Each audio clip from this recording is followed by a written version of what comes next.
We are live. Episode 7, ZKDL Boot Camp, where we go through the zero knowledge lecture notes from Distributed Labs. We are in, let's see, backing up. Last time we ended with this introduction to Abstract Algebra. I don't know. I think it's useful to just restart from here, maybe. Yeah, so that let's do a that. Nice, clean start on the chapter. Do you mind if I read this, since this is your strong suit and this is not my strong suit? This is my stronger suit. Yeah. Well, yeah. Like we don't know how good we are in terms of reviving everything we. I'm good at linear algebra, and and group theory. So there's portions of this that kind of overlap. When I say good, I mean I was very involved with my PhD, and it was over 10 years ago. So let's see how this goes. Yeah, I mean, like my knowledge on linear algebra is from 10 plus years ago as well. So I'm fucking rusty at math in general. It's fucking awful, and it pisses me off. Well, let's go. Read it. All right. Introduction to Abstract Algebra. In the previous section, we introduced the fundamentals of number theory. Now we will move on to Abstract Algebra, which forms the core of modern cryptography. But you might wonder, why should we study Abstract Algebra? Consider the set Z sub n. Naturally, we want to define certain arithmetical operations around or over Z sub n, the field of Z sub n. Z being the integer set. Or set of all integers. For example, having 3, 6, a subset of real integer set Z sub 9. What was the way to read that? Z sub 9. I don't know. Is it like slash, or like a heavy? I don't know what the right word was for like how you say that group, but like only like it. The integers. Let me grab the notation because I do want to just not say the wrong thing. Has anybody from applied cryptography folks that are in the IFT seen this and said, you guys suck at that? No one has given me any feedback on this. Okay. Cool. I'm looking that up while I continue reading. I would like to know what it means to add them. Naturally, one would say that 3 plus 6 equals 0 in the field of Z sub 9, since 3 plus 6 over Z gives 9, which is congruent to 0 modulo 9. However, while such a structure is straightforward for such a set, we can define operations over much more difficult sets, such as elliptic curve points, which are fundamental blocks for many cryptography protocols. In a way, abstract algebra gives interfaces to objects, just like in programming languages, where interfaces specify certain common patterns observed in different instances of this interface. Let us explore this concept on the previously defined set Z sub n. We present the following lemma to show the properties of modular arithmetic. Lemma 4.1. Suppose A, B, C belong to a subset of Z sub n. Then we have the following modular addition properties. 1. Addition associative. A plus parentheses B plus C is congruent to parentheses A plus B, and parentheses plus C, parentheses mod n, and parentheses the order in which we compute pairwise sums does not matter. 2. Addition identity. A plus 0 is congruent to A in parentheses mod n.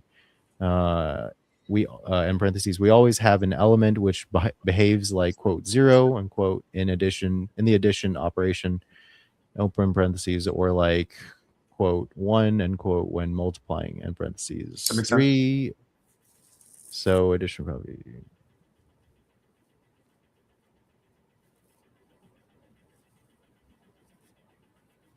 Does it make sense to you? Yeah. I'm reading it just to let you know.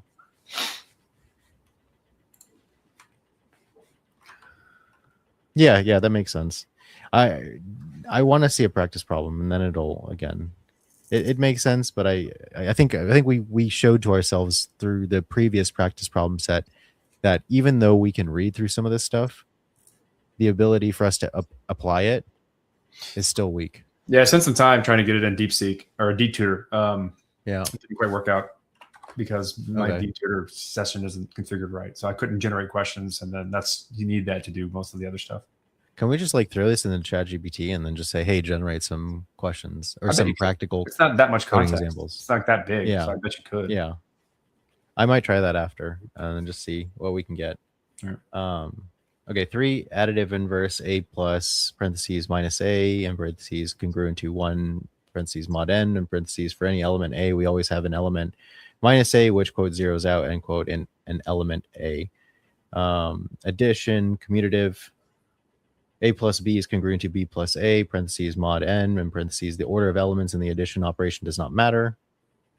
Yep. Remark, all these properties also hold for multiplication operation, but with one drastic exception, the existence of the inverse element. So in other words, the multiplicative inverse property does not hold in field of Z sub 16. Because you're not guaranteed Okay. an inverse exists. Okay. Okay.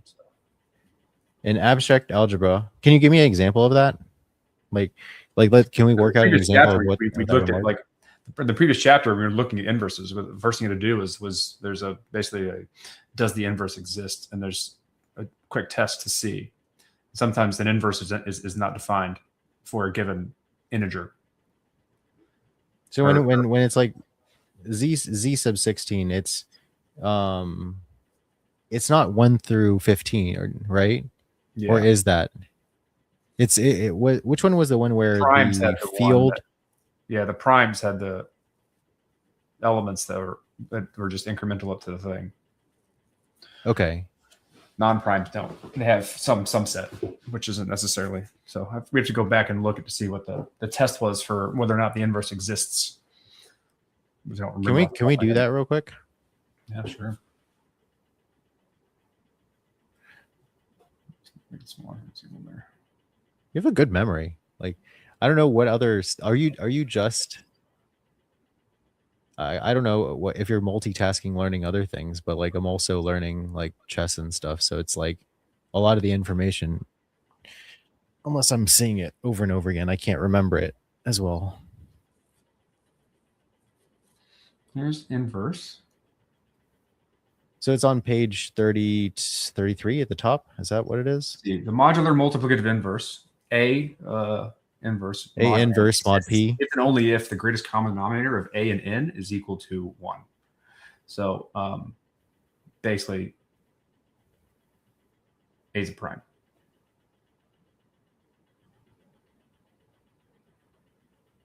Oh, no, that's not necessarily as straightforward. But there's a check here. I remember that's the check, I guess. You just look for the GCD.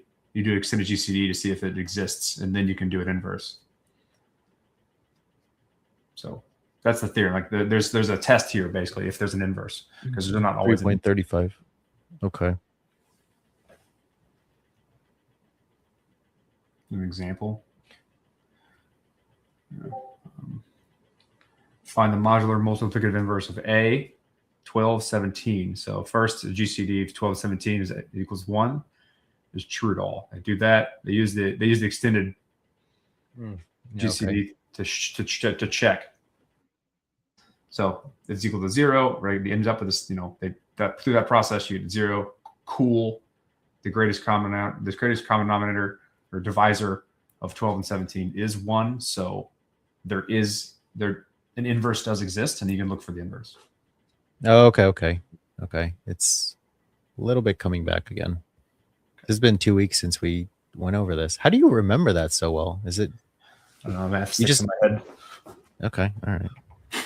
That's the foundations I have give me this like good archetypes that have been stuck in my head, which I think makes it easier for this stuff. I see. Okay. Yeah, a lot of this is okay. All right, let's go back then. You had the remark. Yeah. In abstract algebra, we explore algebraic structures defined by abstract operations. These structures possess specific properties that help us understand the behavior of their elements. By examining these properties, we can derive general principles and insights applicable to any mathematical systems. 4.1 groups. Let us jump straight to the most fundamental algebraic structure, the group. Based on the introduction above, based on the set G, we want some operation that was, you say it, circle dot. Wait, circle add, circle addition. The thing we had here says the symbol is called O plus. O plus. Yeah. Okay. Operation O So plus. we want some operation O plus, and it's not necessarily addition. It could be. It's just a lazy way of saying any operation. It's the definition of addition in this field or in this group. And so whenever you couldn't it be multiplication? Algebra has to define the operator. Yeah, but so like again, in this notation, that the algebra of groups, and so we're defining the addition group, the addition operator in groups. Okay, it's not signified as O plus. So like O plus is like the generic symbol for addition within the algebra you're talking about. Well, that's not what ChatGPT was telling me. It's saying that in some basically O plus. So O plus is a binary operation on G, like the field G, but it doesn't necessarily have to be addition. It could be multiplication or something else, though. I mean, it's usually defined as the direct sum, which is commonly heard of addition.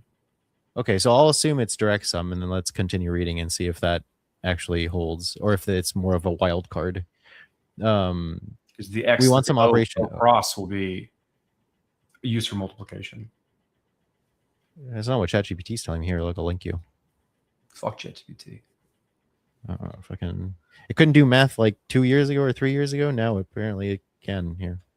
Because like if you think about it, because like the weird part is with like if you think about like what multiplication is for elliptic fields, ends up being addition, which is confusing. Oh yeah. Okay. Right. But they're about to define, like if you look at definition 4.2 looking ahead, they're going to define associativity. Let's keep going. Okay, so definition 4.2, a group denoted by G O plus is a set with a binary operation O plus obeying the following rules. 1, closure. Binary operations always output an element from G. That is, for all A, B belonging to the set G, there exists are parameterized by A, O plus B is a subset of G.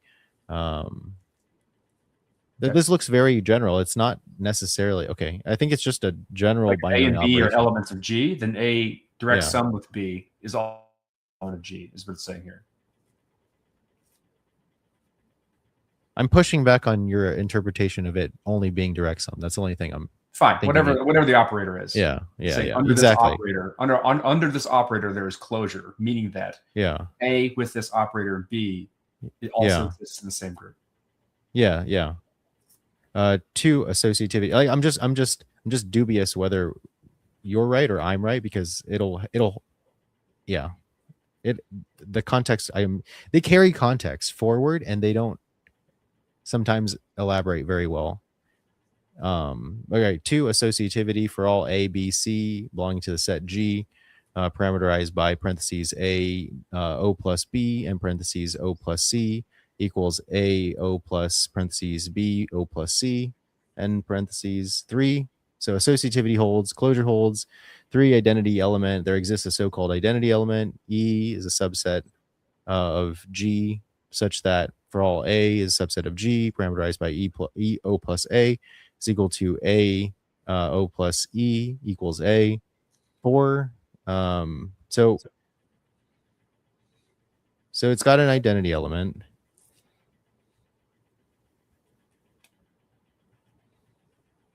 And then they're just using E for that identity element. Okay. Yeah. All right. Inverse element for all A belonging to G. There exists B belonging to G, parameterized by A O plus B is equal to B O plus A is equal to E. We commonly denote that the inverse element by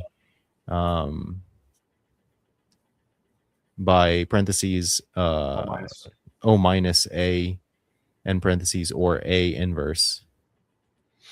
So it's like I'm looking at E like 1. You know how you do like 3 3 to the power it's of always 1. It depends on what you're doing. It depends on the algebra of what you're doing. Okay. So like abstract algebra is defining the general rules, and then when you apply that to some specific thing, the algebra of say the integers, Mm-hmm. then it goes into like 1, or like for like addition, the identity of addition is 0. The identity of multiplication is 1. Because Okay. that's I see the what you're saying. number Yeah, that yeah, satisfies these rules. yeah. Yeah. That makes sense. Quite Oh, confusing and at reading first here, glance. like the O plus is it's Yeah. from Claude. It says Yeah. the O plus from circle plus Mm-hmm. or direct sum is a generic symbol used to denote a binary operation when the author doesn't want to commit to a specific notation. That's like exactly plus, that's the line. That's the line. Yeah. Okay. Like plus or minus. Is that what it said? or multiplication, like plus or x. So Or like, or multiplication, right? Yeah. Yeah. Because division is not commutative or associative, right? Depends Like on you where have to you're prove that's a sip. it depends on Okay. it depends on the thing you're doing algebra with. Okay. For matrices, it's not. For integers, it is. Okay. Quite confusing at first glance, right? The best way to grasp this concept is to consider a couple of examples. Example 4.1, a group of integers with a regular addition z comma, I guess that just means plus, z plus, z comma plus, Yeah. also called the additive group of integers, is a group. So basically you're just adding any integer in that group of z. And that's the group. They're defining that to be the group. Indeed, an identity element is e sub z. Oh, that's interesting. E sub z equals 0.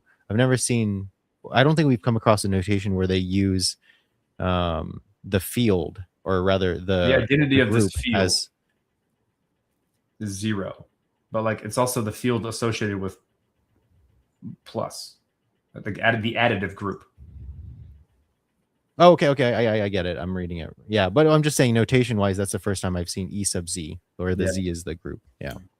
Associativity obviously holds, and an inverse for each element a belonging to z, the group z, is open parentheses minus circle minus or O minus a and parentheses. What is the colon? That's the generic way again? of saying inverse. The colon minus. Colon minus colon is equals inverse. Is set to, I guess. Or colon equals. Okay, set to. Colon equals say set to. It's the way I've always read it, at least. Okay, so set to or assigned as. I need to really like write this shit down so then it like sticks better. So is set to a minus a belonging to group z. Remark: we use the term additive group when we mean that the binary operation is addition, while multiplicative group means that we are multiplying two numbers via x superscript a. I've never seen that one. And then okay, it's just a note. Okay, and then the superscript a in this section regard dot and x as the same operation of multiplication. Okay. Yeah. That's going to get confusing because then they're not. It's okay. I guess that makes sense. Yeah, like under this group, they're the same. Yeah. But like when you get into dot and cross in terms of multiplication, they're two very different. Exactly. But in the case of this integer group set, they want that to be the same. Okay, fine. Example 4.2, the multiplicative group of. So they actually do mean, when they mean O plus, they actually only mean. Wait, we use the term additive group when we mean that the binary operation is addition. Oh no, okay, never mind then. I take that out. Example 4.2, the multiplicative group of positive real numbers, open parentheses, set of real numbers are greater than 0, comma x is a comma cross. It's usually said cross. It's like multiple. Okay, cross. X is like a variable. It's the cross operator. Okay. Multiplicative operator usually. Okay, so cross the multiplic. So I'll just read that again.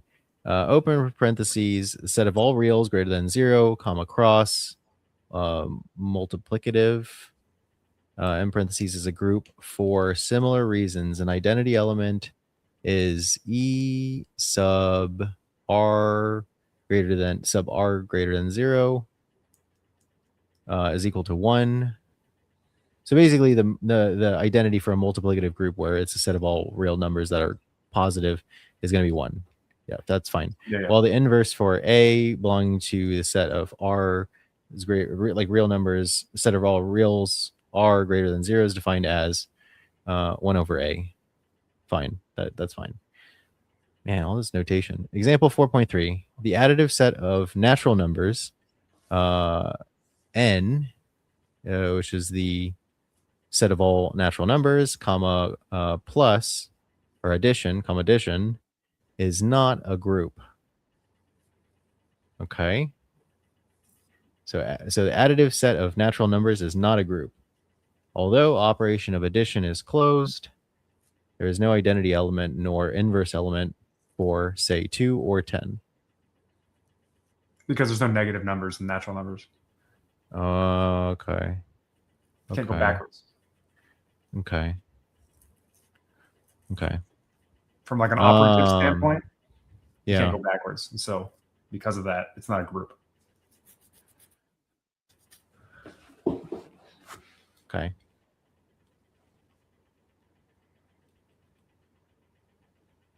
Wait, all natural numbers? No, but natural numbers is positive and negative, right? No, that's the integers. Natural numbers positive. Are the things that you can count. Oh, okay. Man, so bad with these. Okay, exercise. Prove that for any group G is equal to... That makes sense, by the way. Okay, can't go backwards with negative because its negatives don't exist. Prove that for any group G is equal to open curly brace G, comma, E, and curly brace with 2 elements and identity element E. It holds that G squared is equal to E.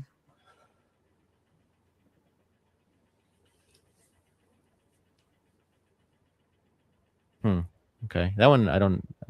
Okay. One might ask a reasonable question. Suppose you pick A, B belonging to the set G. Is A O plus B the same as B O plus A? Unfortunately, for some groups, this is not true. For this reason, it makes sense to give a special name to a group in which the operation is commutative, meaning we can swap the elements. Okay, let me just read that again to myself. Yeah, that's definition 4.3. A group, open parentheses G, comma O plus, and parentheses is called an abelian for all if for all A, B belonging to the set G, parameterized by, or is it colon is parameterized by? Colon, yeah, parameterized by. Parameterized by A, O plus B is equal to B, O plus A. Example 4.4, the additive group of integers, open parentheses, set of all real integers Z, comma, plus, or comma, addition, end parentheses is an abelian group. Okay. Indeed, A plus B is equal to B plus A for any A, B belonging to set of all integers Z. Okay, I need to parse that. So definition 4.3. So an abelian for all A, B belonging to the set G, parameterized by A, O plus B is equal to B, O plus A. So there's basically like a group, a general group, and its operator is called abelian if it has two. Yeah. If basically you can swap the elements under the operation. Okay. It's like symmetric. So that under this operation. Okay. So like Z, if it's an integer set Z, it is abelian, but for natural set N, no, not abelian, right? Not a group, because it doesn't. The other things don't hold. This is like an additional constraint. Oh, okay. Let's look at example 4.5. Example 4.5, the set of 2x2 matrices with real entries and determinant 1 denoted open parentheses denoted by S. What is SL? I don't know. SL open parentheses 2 comma R is a set of all real numbers, and parentheses is a group with respect to matrix multiplication. However, this group is not abelian. Take A is equal to, and then the parentheses is a 2x2. You can't swap the order of operations under multiplication for matrices, and so it's not abelian. Okay. Hell. Yeah. Because AB, like if you add AB, because what is it? Like you do top left, top right. So like it'd be 1 plus 1, like top, like here, let me just, can't do my cursor. So it's like 1 plus 1. So like the final matrix Column is like, 2. Yeah. Top left. First column, top. It's like top row, first column, top row, second column, bottom row, first column, bottom row, second column gives you the elements of the multiplication under cross product. So what is if you added matrices A and B together, what is the output matrix? Can we just add them together? That's you can go back and forth on that one. It's multiplication. If you add them together in the same size, same dimension, then you just add individual together. Cells, right? You just add the cells, right? Yes, but multiplication is different. Yeah. It's the sum of the first row, first column, first row, second column, times the second column, first row, second column, second row, and you add that. That's your first. Yeah, there's a nice visual breakdown for matrix multiplication we can get to at some point. But like the idea is because of the way you do that, because of that algorithm for matrix multiplication or cross products, you can't switch. The order of operations matters for multiplication. So therefore, it's not a billion. Yeah. That makes sense. I just need to fucking redo matrix multiplication. It'd take me like 5 seconds. Then it's easy. If you look at matrix multiplication visualization, it'll break it down for you on how the individual rows and columns go together, then make up the elements of the finalized matrix.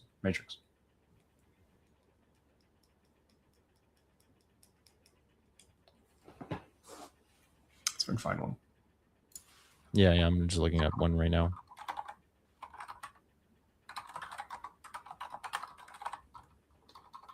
Yeah, I'm just pulling up this one. This one works. So it's just AW. Yeah, first row, first column times the second matrix, first row, first column, and then plus first row, second column times first row, second column, second matrix. Yeah. So that means you can do matrix multiplication on different dimensions. The rows, so the number of columns of the first matrix has to equal the number of rows of the second matrix.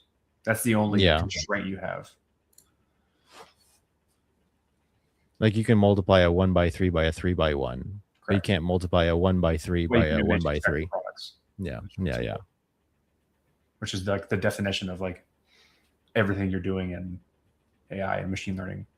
It's funny because like I did a bunch of matrix multiplication, especially when you're doing like image processing of just adding when you're doing any sort of like cell by cell operations on each pixel in an image, because you're basically doing a fuckload of matrix operations on, like for instance, if I'm trying to get the average of two pictures, it's you can I don't remember if I don't even remember how to do that, but everything it's all just each pixel it's got the XY coordinates, and then for each XY coordinate you have the RGB intensity, which are 1 by 255, 256, 0 to 255. And then you just, depending on what you're trying to do, if you're trying to do like, man, I forgot all of this. It's crazy. Yeah, it's like hopefully we get the point you get into linear algebra too here. Yeah. At some point, and then once you get the kind of those general concepts, a lot of that stuff you're trying to remember comes back more easily because you get into it, what's actually happening. Yeah. In terms of like rotations or basis set transformations or like these types of things that make sense. Yeah. Like I remember like doing a grayscale or doing like a threshold of something. Like that was very common. And those like doing a binary image operation on a picture. Okay, yeah. It's funny how you like, if you haven't done it in like 10 plus years, you just lose it. It's annoying, is what it is. Yeah, it is. I wish we just had better memory. Not drinking drinking a lot didn't help the situation. I didn't drink that much though. Like, I just think like if you don't practice something, you just kind of lose it over time. Yeah, that's true too. All right, continuing on. All right, I'll read remark further. Yeah, you want to take over? I'll read some. Yeah, do remark. Remark further. We will write AB instead of A cross B, and A inverse instead of the. Oh, sorry. Hold on. I didn't finish the example 4.5. Can you start there and then just go through example 4.5? Yeah, the set of two by two matrices with real entries in determinant 1, denoted by SL parentheses 2R.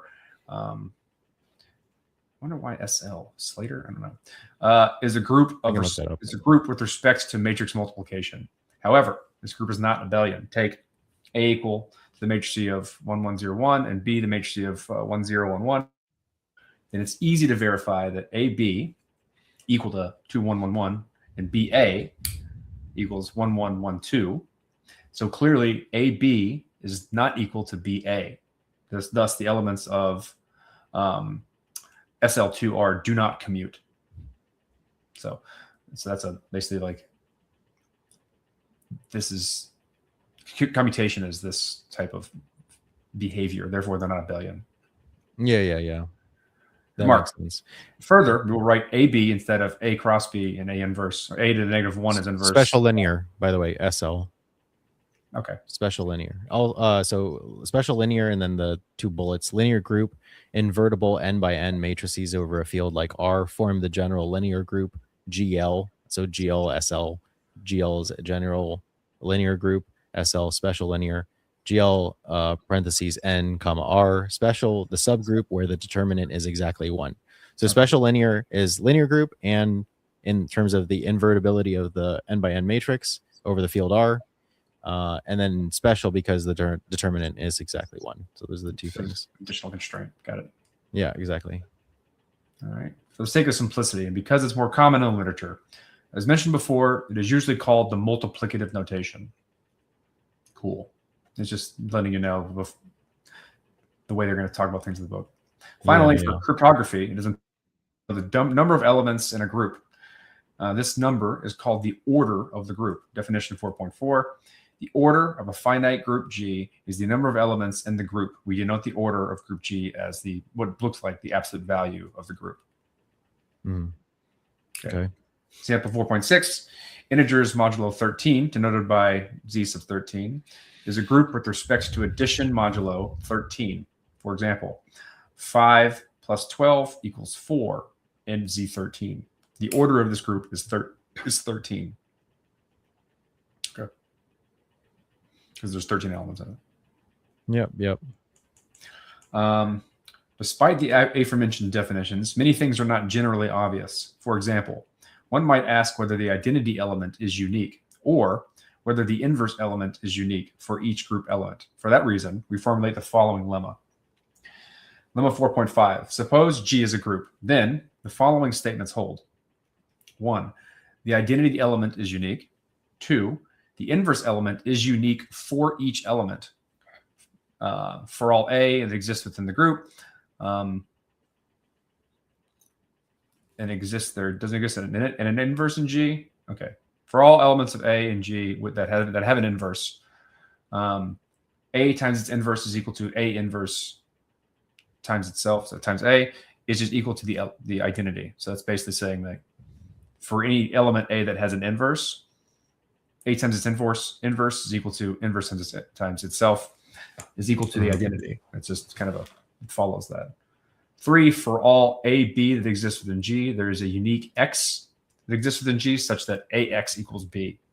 So you can do transformation. So the just notation question. So in the second one where it's there exists, its exclamation is the inverse, right? So there does not exist, right? No, it's saying that I think for all elements A and G, subject to them also having an inverse. I don't know. Oh, is that what that means? Okay, hold on. That's the way I read it, because like the following things assumes that inverse exists. Yeah. So which is weird because whenever I see The exclamation, point, you think not. it's like it's like a not. So that doesn't make sense. Let me I'll see. read that out loud. I'm gonna put that in Claude. Oh no, there exists one. That's what it means. There exists exactly one. Okay. That's what the exclamation means. Good to know. That's good to know. Yeah. All right. Since this guide is not a textbook on abstract algebra, we will not prove all the statements. Item 52.4. 4. If AB is equal to AC, then B is equal to C. Similarly, if XY is equal to ZY, then X is equal to Z. Okay. Because of the uniqueness, I guess. Yeah, because of 3, 4 holds. Basically, you can basically it's that's like there's for all elements A and B in G, there exists X would be considered a transformation, like a linear transformation. Okay. For like 3 is basically the definition of linear transformation. What is a linear transformation? I forgot. It moves you from one to the other. So linear transformation is a type of function that maps vectors between vector spaces while preserving. Oh, so like XYZ to IJK? Or spherical, okay, whatever linear coordinate system, like whatever isomorphic coordinate system that exists. Yeah. Okay. Just saying, like you can map for any 2 elements within a group. There is a mapping from that first element to the second element, also in the group. Mm-hmm. Okay. I need to see an example, but I get the concept. Matrix vector products are exactly that, right? So like when you do a matrix vector product, you are transforming the original matrix into like it's a transformation from one vector to another in the same space. Oh, this is not like transform like you do like frequency to time. It's not like that type of transform. Yeah. Yeah, like no, right? I'm sorry, would you say it again? Like when you're doing Laplace transforms, it's not like that transform. It's matrix manipulation within the same. All the same thing, it's just a different space.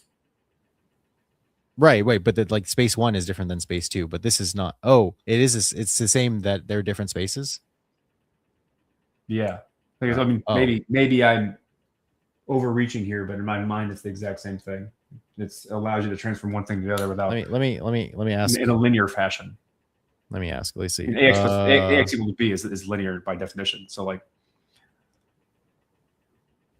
is a linear transformation, or can the concept of a linear transformation be generalized to specific transformations like a Laplace transform? Yes. Yeah, you're right. So yes, and the key point is that a Laplace transform itself is a linear transformation just between different kinds of vector spaces. General idea. Linear transformation is any map T colon V right pointing arrow W between vector spaces over the same field, usually R or C, that satisfies. So like basically real or complex that satisfies T. Anyway, I'll send you this later. Okay. So what about I guess any transfer? What about a Fourier transform? That's still linear. Yep, still linear. What are an example of a non-linear transform? How about that? Mapping to a different space where the metric isn't 1. Let's see how to say that. So basically, like give me an example. I'm trying to think of one. Something that's not isomorphic. So there's like a 1 to many mapping. No, I get it. So like when you do elliptic curve type shit, hash function. Oh, okay. I see. Okay. Where you have a many dimensional space being reduced down to a smaller space. Okay.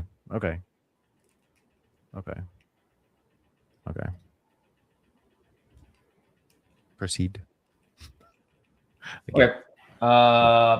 Let's see. Since cool proofs, I'm not doing proofs. Proof first statement. Suppose we have 2 identity elements E1, E2 with respect to G. Consider their product E1, E2. By the identity element definition, we know that E1, E2 is equal to E1. Therefore, it's unique. You can't have two different ones that are identical. Second proof, take some element G within, like little g within the group G, and suppose that A, B are within G are both inverses of G.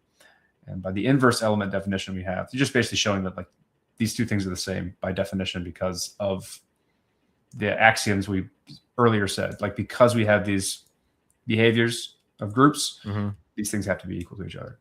It's weird though, because that proof doesn't make intuitive sense to me, because it's like it's almost like I'm reading like 1 times 1 equals 1 or 1 times 1 equals 1. You are. You know, but like the ones are just E1 and E2. Yeah, I know. That's what I'm saying. Like it's just fucking weird. It's weird to try and understand that.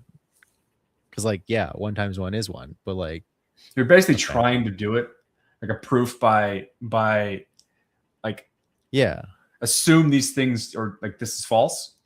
Yeah. And we've just gone through like by doing the algebra, you prove that they're exactly the same thing. Therefore, it's true, right? Once again, proofs are weird.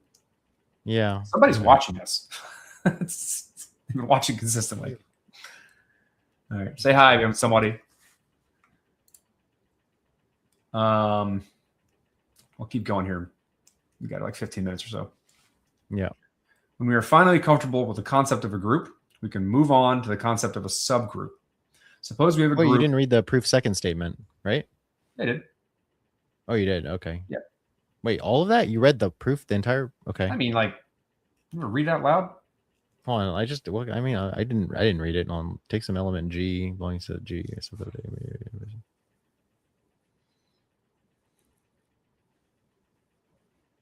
Oh, okay.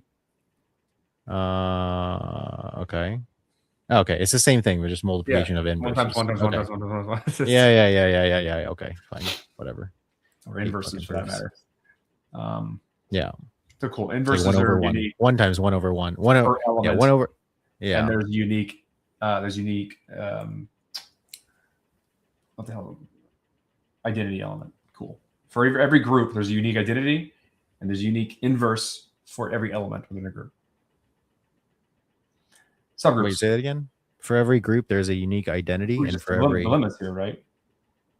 Oh, you're just blowing. Wait, what are you? Oh, you went up. Okay. Went up, yeah. So it's basically they just went to like prove the limit. Yes, yeah. I see. Okay. Subgroups. Okay. Yeah. Suppose we have a group G with O plus. Suppose one takes the subset H, which exists within G. Of course, since all elements in H are still elements in G, we can conduct operations between them via the O plus. The natural question is to ask is whether H is a group itself.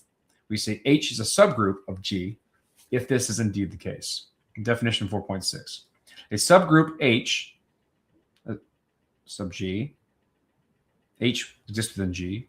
H is a subgroup. I mean, that's kind of like the definition. H is a subgroup of G. It's called the subgroup of G. If H is a subset of G. If H, a subset H is a subset of G, it's called a subgroup. Yeah, there you go. If H is a group with respect to the same operations plus, we denote this as, H less than or equal to G. Interesting. Why do they write it like that? Fuck. Why don't they just use the fucking, because that means inverse. If they use the subset symbol with the underline under it. Okay. Because then that's not subset. That's, what do you call it? Like, think Venn diagrams, like the opposite of the subset. It's inverse subset or whatever, the opposite subset. Yeah. Not okay, so less than equal. That's weird. Yeah. Example 4.7. Of course, not every subset of G is a subgroup. Take Z under addition. If we cut, say, 3 out of Z, so we get H equals Z. What does that mean? I don't know. Z cut 3. It's like Z backslash H is equal to just the element 3 within the subset of within the G. Then H is not a subgroup of Z, since the element -3 does not have an inverse in H. Moreover, it's not closed. Hence, take 1, 2. In this case, 1, 2 is equal to 3, not in H.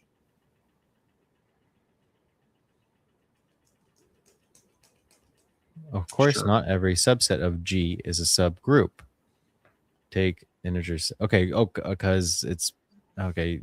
If we can see three. Oh, it's saying it's H is the subset of Z without the element 3. So if you just take Z and remove the element 3, is that a group? No, because we know that for every 2 elements there's a mapping. So 1 plus 2 equals 3. Since 3 is no longer in the group, then it's not a group. No longer in H the set, is not no longer a group. So basically, like. Oh, I see. Okay, I get it. And it's just basically proving. So it needs its pair. It needs its pair. Like if you're going to throw in the positive. Yeah. That's all. If you cut out the one of the out 3, we can prove that. Yeah. Under the rules of groups, it no longer works. You won't have an inverse, so then it can't be a subgroup. Yeah. When what the fuck is the practical example of that? Like, when would you cut out a fucking like number? You know what I mean? Like the positive. Making an example. I don't think that necessarily isn't going to be practical. Okay.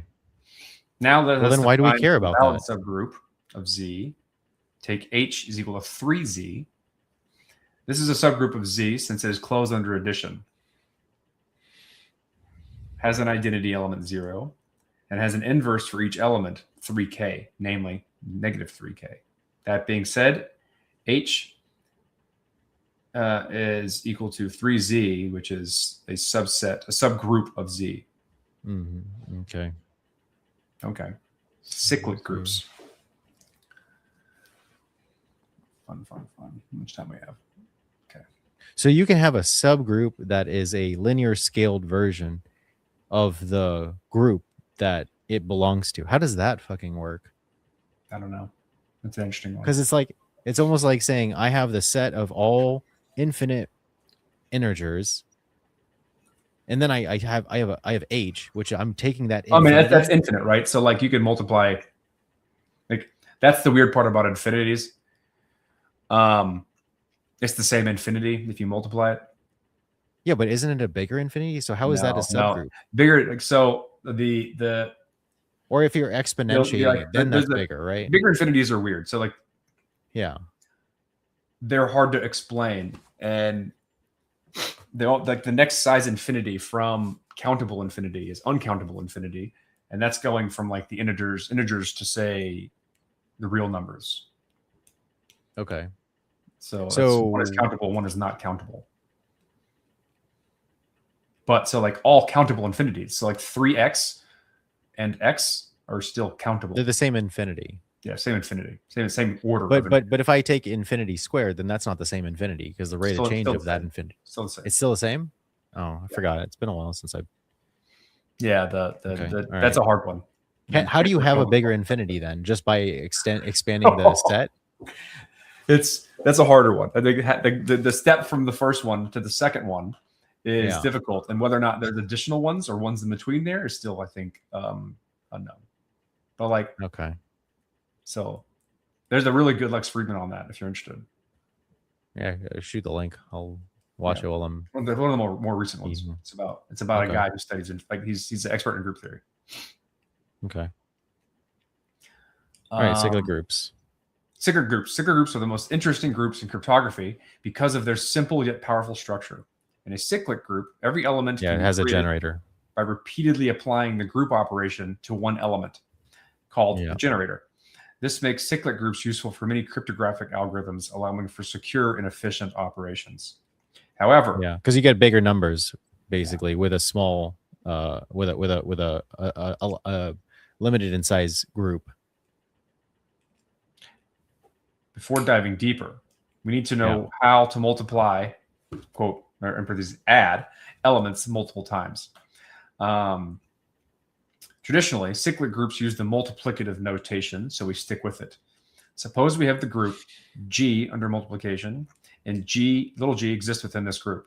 Then, for positive n, we define G to the power of n to be the result of multiplying G by itself n times. For n equals 0, we assume G to the power of 0 is equal to 1 by definition, with 1 existing in G, being the identity element. Okay. Finally, for negative n, we define g to the negative n equal to g to the minus 1 to the power of n. So like the inverse g to the power of n. Now, let us consider the first definition.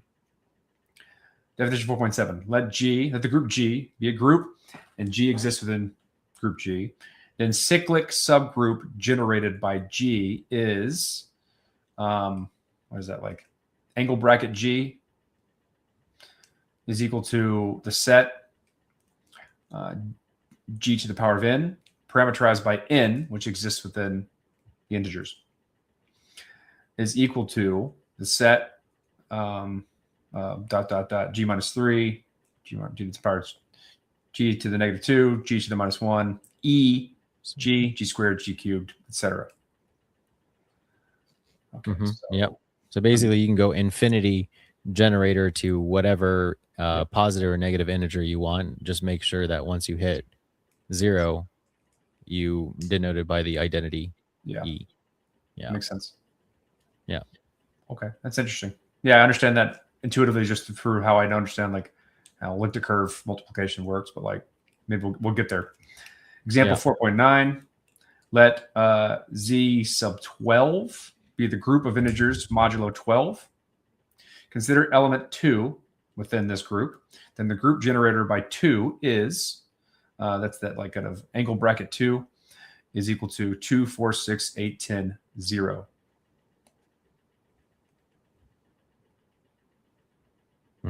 Okay.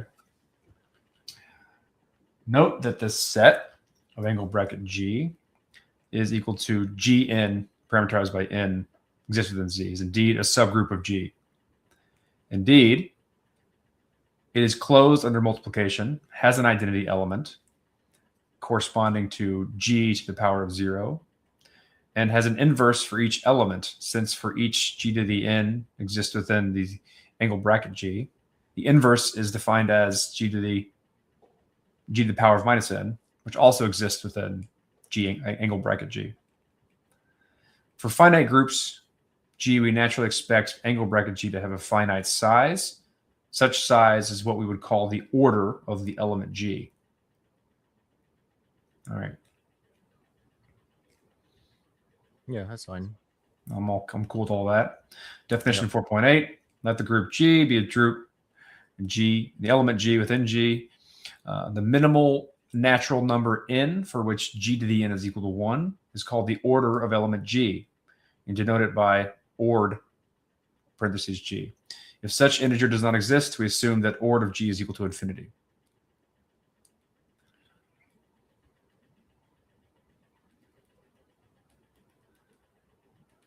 Okay. Example 4.10. Suppose we have the group of Z modulo 9 so well. Under addition. Let us find the order of element A is equal to 3. It is easy to notice that 3 times 3 is congruent to 0 mod 9. Thus, order of 3 is equal to 3.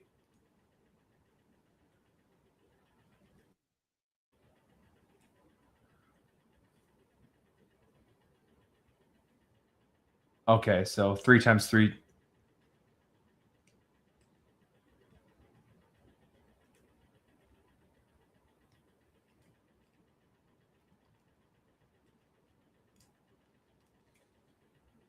Okay, I guess.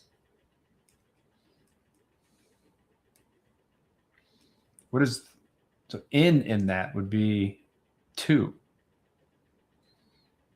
Right? All right. We'll get that with exercise, I imagine. Example 4.11. Let Z under the operator addition be a group. Any non-zero integer A that exists within Z has an infinite order, while 0 has an order of 1. Right. So, do we understand 4.10, or we just kind of look for a future example to make that make sense? Because when I think of order of 3, like I think it should be 1, not 3. Why 1? 3 to the power of 1 is 3. So 1. If 3 is the generator within the cyclic group Z sub 9, Yeah, what you're looking for is to get to the identity, right? So like under modulo 9, what number gets you to basically no remainder? No, so that's what it is. Oh, okay. Okay. For the element 3 times 3 gets you like through the entire cycle. Right. So the order of when 3 is an element of the multiplicative group.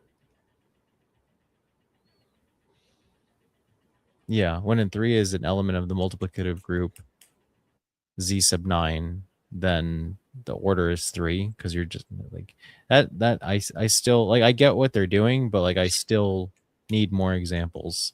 Yeah, maybe that try to generate those with their okay, put it in whatever AI you want to use to generate more examples. Okay, generate more examples for problems like 4.10 that are based off the definition 4.8.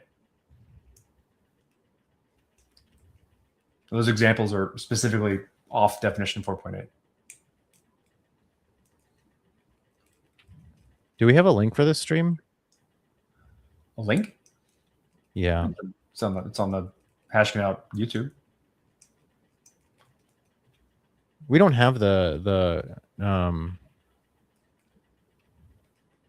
because we don't have hashing it out. It's like hashing out _real or some weird shit, right? What do you mean? For what?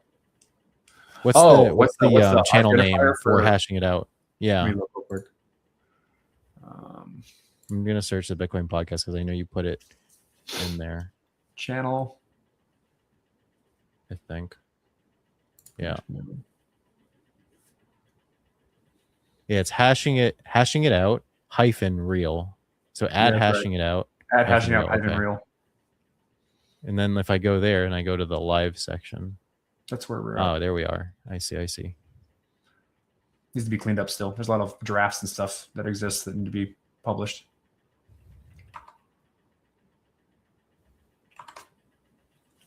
All right. Let's wrap it up. We'll pick up on definition of 4.9. Okay. Next time? Yeah, let's do that. All right. I'll just make a note to us left off here. See you next week, or when we get to it.